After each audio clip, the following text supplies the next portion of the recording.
Hi guys, welcome back to the channel for another video. A video I am very excited and proud to show you today because I finally did it. I finally convinced the one and only Mamma Mia, as you guys have christened her, my mum Louise, to appear on the channel voluntarily for the first time in all the years that it's been running. I went home for the weekend for Mother's Day and we sat down to talk about my eating disorder and the impact that it had on her as a carer. For the first time publicly. She generously offered to do this because I'd just been at the May Days campaign launch for the Butterfly Foundation. I went to their launch as their ambassador a couple of weekends ago and I was so honoured to be there to listen to the stories of amazing carers, mums, sisters, brothers who are so integral in this recovery process. Their stories were absolutely heartbreaking. The GP had said that we needed to go up to emergency, and I was with my husband and we got into the car and I got him to get into the back of the car with her, and as we were driving along she opened the door and she tried to jump out of the car and she looked at me dead in the eye and said, "I'll never forgive you if you take me to hospital." And I said to her, "I don't care." I said, "As long as you're alive, I don't care if you never talk to me again." It just highlights how much of a gap there is in terms of what we're doing to support the people who are supporting sufferers. Like I said, I was so honoured to be there that day, and the families that I met there, some of whom were subscribers, as always.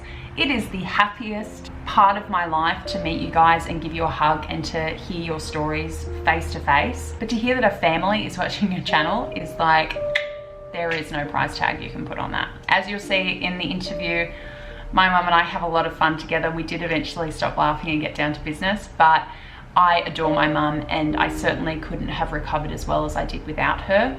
She was the first person I reached out to when I hit rock bottom, when I was all out of hope and had lost my will to live. She pulled me back out of that dark hole and did everything that she could do to keep me here. And I know that that is the case for so many people out there doing the same for their family members or partner or friend, whatever it might be, whatever role you have as a carer. Thank you. From me to you, thank you. So I hope you guys enjoy it. I hope you get something out of it. And I will leave some links to the May Days information below. If you want to go there to share your story, you can. If you'd like to go and donate, that would be even better. As you can see, you will be directly impacting people who really deserve our help. Okay, guys. All right. Okay. Cool. Alrighty. Fabulous. So I would have already done an intro. Don't do that. Don't do that face. And then I'll just ask you a few questions, but we can just sort of chat as well. I need to get together. And I'll see this before it goes up. Because if I don't, I'll sue you. I am very, very happy for the first time ever, voluntarily, to have Mum with me because she's refused to be on the channel the entire time I've had it. So I'm so happy and very grateful because I know that being on camera is probably not your #1 favourite thing to do. Probs not. So probably first question is, what do you remember about my eating disorder? What's sort of the first memories that come to mind? And you can talk about whatever you want. There's nothing that you can't talk about. Okay. I think the first memory of it was probably the fact I felt as if you'd been possessed by another being, in the sense that I wasn't dealing with the same person on a day-to-day basis. I may have been on, occasionally, but it could change momentarily. It could be minute by minute, hour by hour, day by day, but it would always raise its ugly head, and it was very difficult to balance that with the person that I know you to be, and somebody who became very, very defensive, quite explosive at times, never physically explosive, but just, very, very emotionally explosive. And that was difficult because I didn't know how to cope with that because it wasn't the person I was used to dealing with or coping with. And also because we didn't know what it was then. And I didn't know. I didn't know at the time that you were suffering from an eating disorder. I saw this very fit, what appeared to be a very, very healthy person, and somebody who I thought really was looking after herself, and not living at home meant that I didn't see you on a day-to-day basis. But when I did see you, you appeared to be that. But the shift, definitely, there was a shift in the psychological and the mental, yeah, definitely, and the personality. So what were the warning signs, if you could look back and identify, knowing now what you know, not then that you would have seen them then as warning signs, but with everything that we've learned together over the last 6 years and talked about, what would be the warning signs? Certain foods that would be totally avoided, interaction with other people. What I see now is clear anxiety around, what would be, a normal dinner out for the two of us, where we may not end up going. But I also, when it did click in, there was also the purging, and that was the first real physical sign that I had that there was something, and you totally denied it. Oh, completely. Yeah, I get angry about it and just sort of throw it back. Yeah. And therefore I just have to shut down, because I couldn't take it any further. When you have another adult denying something, very difficult. And again, also just not knowing what it was. No. Like, what does that even mean? Now that we understand all the different kinds of eating disorders and subtypes, etc., it's like, oh, well, that makes sense. But at the time, it's what I knew nothing is this? about. And yes, I knew about anorexia, because it's the one that tends to get a lot of airtime. It wasn't what you knew from the stereotype of what someone with anorexia would look like. No. Yeah. And I'm far more educated now about all the different subtypes. Yeah. What was the hardest part about living or dealing with somebody who has an eating disorder? Really not knowing what you were going to get, who was going to walk in the door. And I now see what was the eating disorder and what was you, and who the eating disorder, when the voice came, what was the eating disorder's voice and what was your voice. And I can see that clearly, but that's great in hindsight. But at the time, I had no idea what I was dealing with. And I think it's so important to have that distinction of, there is this healthy person who still is in there, that they don't disappear completely. Oh, no, absolutely not. Nor does the loving person, nor does the caring person, but then it's overtaken. Yes. The personality is definitely overtaken by something. And that distinction is so important, because often people with eating disorders can feel like such a burden for that reason, that they can be so volatile. And I can even say that I was quite abusive, verbally abusive at times. And so having that distinction is important, because you can heal and deal with that part, but there is still you that remains, right? As opposed to there's just something wrong with all of you, right? This is just who you are as a person. Yeah, absolutely. The core is still there, and it really is like having some sort of alien coming and taking up house. When Butterfly did the whole, it moves into the home, it is like another entity. It really does. It moves in, it takes up space, it takes up it changes the whole mood of the house, just like and the whole dynamic with other relationships around the carer as well. Were you aware of any support or resources that you could access as a carer in terms of support groups, or even were you aware of Butterfly Foundation or anything that could have helped you understand more or feel like you could connect with resources to help you? No, and I think had you have been younger, had you have been at school, I think it would have probably been apparent to me. But because you were older and I was out of the school loop, so to speak, it wasn't apparent.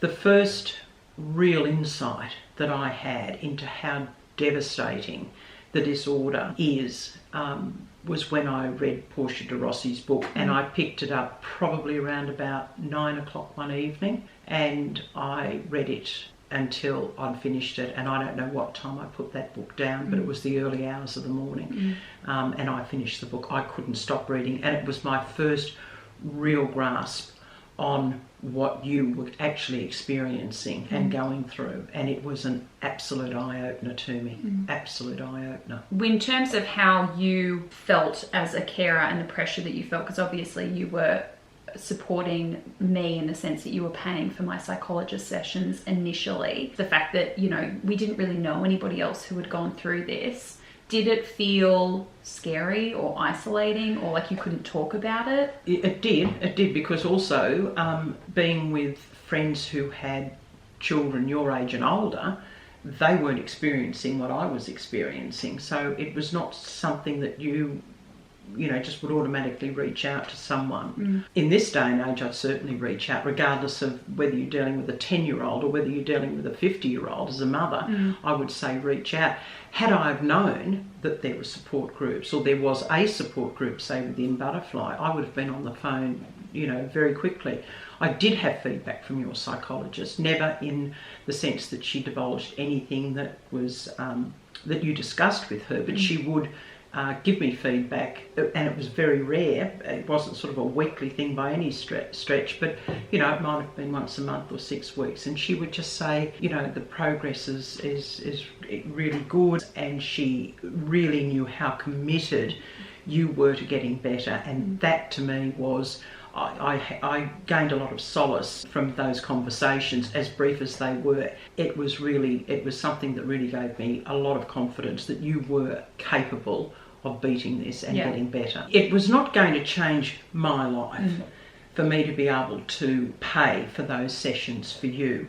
And the fact that they now have support for people who would really have to make a decision, what do we go without this week to pay for that support, puts people in a dreadful bind. For those people that would really seriously have to look and say, how do I do this? How do I save my child? And what do we go without? And if there are other family members there, children who are, playing sport or having to go on an expensive school excursion to, say, deny one child because of the health of another, there would be people that are in that position, and a terrible choice to have to make. There are people who would get to the end of the current amount of sessions, and that would be the end of it. And the fact that you can have that consistency in the follow up, and that the treatment, ongoing treatment, because this thing isn't going to get licked in 10 sessions. Yeah. It's not, 10 weeks and, everyone can dust off and you're all good to go. What advice would you give to other carers? Oh, I think probably a lot. A lot. Part two. First of all, take a deep breath and tighten your seatbelt, because you're in for a really bumpy ride. That's the first one. The ride does end. Nobody's going to put a time limit on it, because it's an individual thing. Regardless of what's coming back your way, what you have to do is be consistent in what you're giving out. And that is, don't react to what I call the alien that's moved in. It's pretty much like what you've got to do is try to get rid of it as quickly and as calmly as possible, without dismantling the healthy person. The healthy person. And it's possible. And Amelia, I think, is living proof of that. It is possible. I think also the fact that you need to take care of you throughout that period. Yeah. And again, if I'd been able to tap into a support group, I would have. I think if you have close friends, or a friend that you can talk to, that you're going to get some good advice from, or somebody who just can sit and listen and have a cup of tea and just say, I sort of hear what you're going through, or whatever. I think being more honest about these things, tend to sort of think, well, there's a bit of shame attached to this. What have I done wrong? And particularly as a parent, you will ask yourself, what did I do, or what could I have done better? And I think that doesn't help. It could have been something that has triggered the disorder, and it could be something that relates to your family, or a circumstance around your family, but you can't blame yourself for that either. That is something that is well, it just contributes to, where there's shame, there will just be more shame. So there's shame, there's silence, and I think that's the wrong and then approach. Everyone just shuts down completely, as opposed to having open the elephant's in the room, but nobody's going to talk about it. Exactly. Precisely. How is life different now that I'm fully recovered? Wonderful. It always has been. It has always been just a joy to have you in my life. And very proud of what you're doing. To go out and just sit and have a meal and lots of laughter and fun and holidays together, and just life's just all good. Yeah. It's all good. Yeah, it's totally different, isn't it? Yeah. And that's the thing, is that, people will often ask me, why do you still talk about eating disorders? Like, once you're recovered, shouldn't you not want to talk about them anymore?